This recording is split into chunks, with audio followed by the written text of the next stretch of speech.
Hello mga kasining! Welcome to our simple but peaceful province, Barangay Unidos, Nabas, Province of Aklan.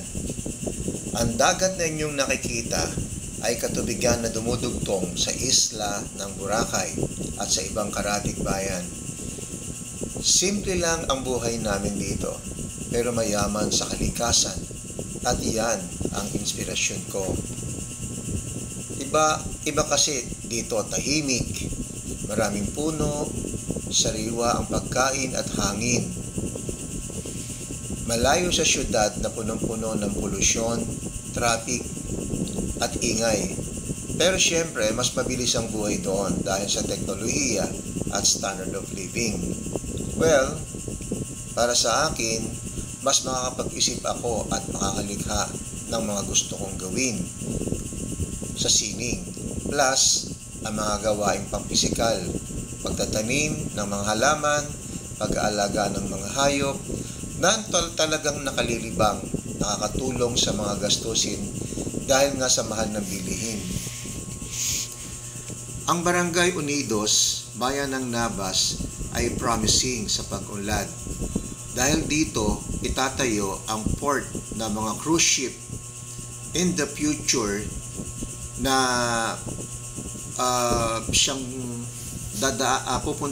papuntang Boracay na magbibigay ng komersyo at paghahanap buhay sa mga taga dito. Pero para sa akin bilang isang artist, mahalaga ang nature dito kasi dito ako nakapag-translate ng aking mga aralin sa sining at mahasa pa ang creative thinking para sa makabuluhang paglilikha ng sining. Ang challenge dito ay paano ako makaka-adapt ng language nila. Iligay nun, hehehe. Well, that's my assignment. Malapit lang ang place na ito sa Boracay, kung saan ako nag-stay ng 5 years. Dahil lang Unidos ay parte ng probinsya ng Aklan, mayaman ito sa kabundukan, mga cold spring, waterfalls, overlooking sceneries. Kaya marami na din ang resort na nade-develop. Ang iba nga ay napuntahan ko na at naipinta. Nakagawa pa ng mga tula. Sana next time maigawa ng illustration ng mga ito. Ang Boracay kung saan ako tumira at nag-work ay parang city sa isla. Tourist destination because its unique natural beauty, awesome marine life, terrestrial and cultural activities. Kaya dinadayo ng mga Asians, Europeans, and other countries.